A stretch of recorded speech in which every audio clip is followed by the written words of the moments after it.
The sea was restless that night, dark and endless, stretching beyond the horizon like a living shadow. Dr. Leora Kane stood on the deck of the Nereus, her coat whipping around her as waves pounded the hull. The storm had risen suddenly, as if the ocean itself had decided to awaken, churning with a fury that no meteorologist could explain.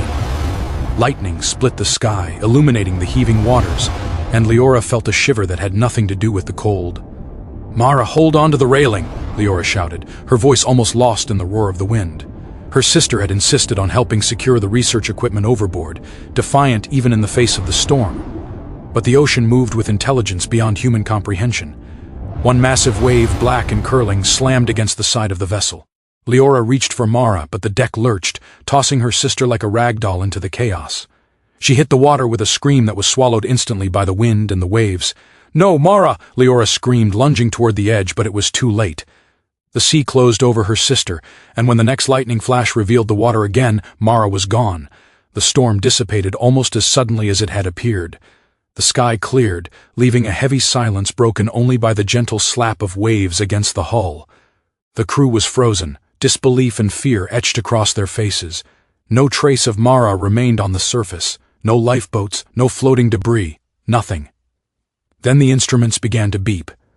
The sonar registered a faint energy signature deep beneath the ocean floor, far below the known trench systems, emanating from a place no human had ever reached. It pulsed rhythmically, impossibly precise, almost deliberate. Leora stared at the readouts, her heart pounding. That pulse, it was alive in a way she couldn't explain. The storm, Mara's disappearance, the signal deep in the trench, they were connected. She felt it in her bones. "We have to go after her," she whispered, more to herself than anyone else. The crew exchanged uneasy glances, but they knew better than to argue with Leora when she set her mind on something. Somewhere in the silent darkness beneath the waves, something waited, and Leora knew with a terrifying clarity that it had taken Mara, and it had not finished with her yet. The abyss whisper descended into the trench, its lights cutting narrow beams through the crushing blackness. Leora gripped the controls, heart pounding, as the rhythmic energy pulse grew stronger with every meter. The water around them thickened, currents moving in ways that defied physics, tugging at the sub as if testing their resolve. "Mara, can you hear me?" Leora whispered into the comm, though she knew the reply would come only from the abyss. Her mind clung to the memory of her sister's laughter, the warmth of her hand, moments that now felt impossibly distant. The walls of the trench seemed alive. Shadows stretched and twisted, and strange bioluminescent creatures drifted through the water, moving in deliberate patterns. Their glowing bodies traced symbols and arcs that were eerily suggestive, almost like a map or a warning. Mira's voice broke the silence. "Dr. Kane, these creatures, they're guiding us, or maybe watching us." Leora's fingers trembled over the controls. "We have to keep going. This pulse, it's her. Mara is down there." As the submersible approached the deepest part of the trench, a faint ethereal glow appeared far below. The outlines of an enormous cavern emerged from the darkness, the walls seeming to pulse in rhythm with the energy signature. Leora's breath caught in her throat. The cavern was vast, impossibly so, stretching beyond the reach of the sub's lights. Within it floated a translucent dome, glowing softly like a heartbeat frozen in time, and inside the dome, a figure. Suspended in liquid, serene and still, was Mara. Her form shimmered with a faint, otherworldly light, features slightly altered, her hair flowing unnaturally as if she were part of the water itself. Leora's voice cracked. "Mara, hold on, I'm coming." The sub shook violently as currents swirled around the dome, making navigation treacherous. Leora's mind was flooded with images, echoes of her sister, distorted by the water, calling to her in whispers both intimate and alien. It was clear that Mara was no longer fully human, or perhaps had become partially merged with something vast and incomprehensible beneath the ocean floor. The walls of the cavern seemed to breathe, shifting and pulsing in response to Leora's presence. The abyss whisper hovered at the edge of the dome, and Leora knew that crossing this threshold would bring her face to face with an intelligence older than humanity, one that had claimed her sister as part of itself.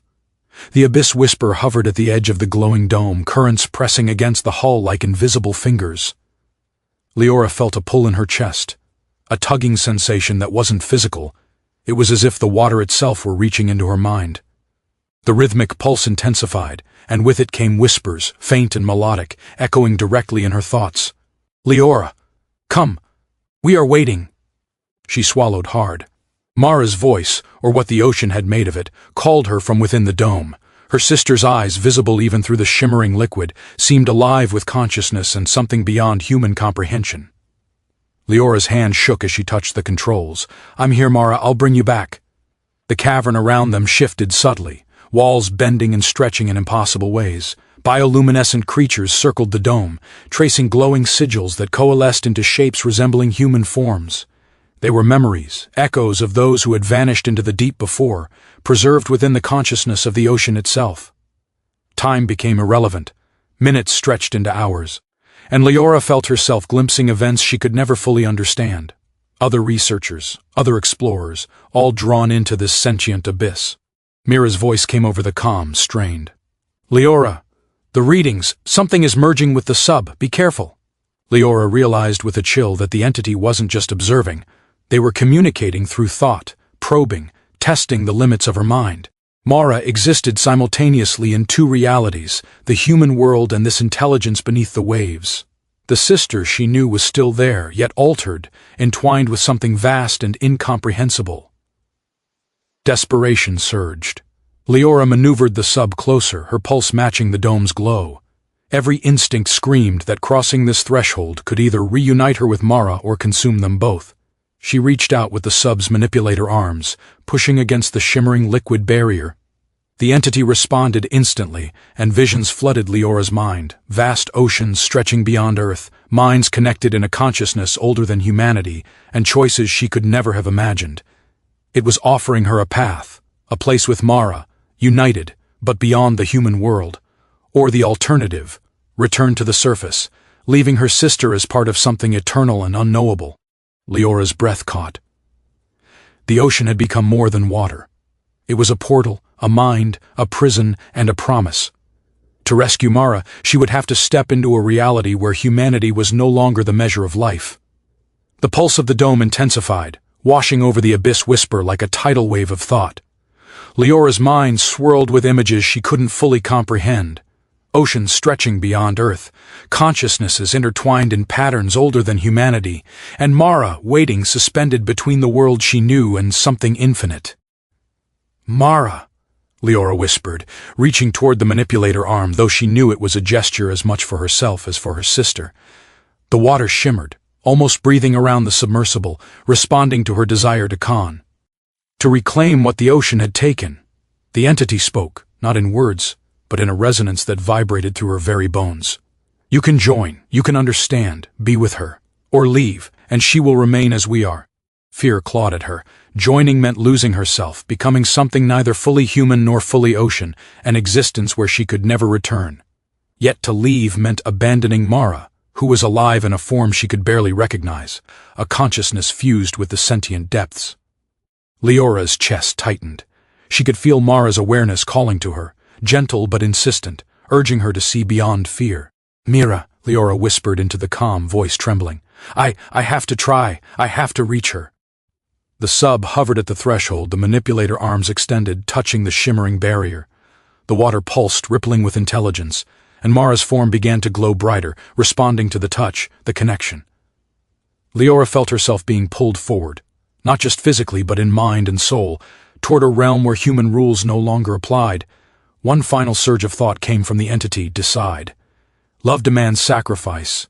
With a deep breath, Leora made her choice.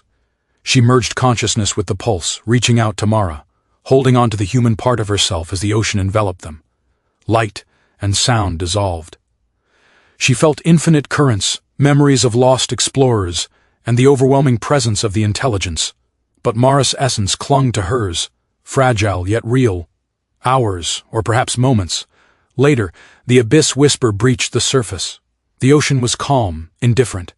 Mara's physical form floated in the sub's observation chamber, eyes open, human once more, yet something in them glimmered with an alien depth. Leora exhaled, shaking, knowing they had survived, but that the ocean had changed them forever. Somewhere beneath the waves, the entity remained, patient and eternal. and Leora understood that love and curiosity had taken them further than humanity had ever gone, and that the ocean would always keep its secrets.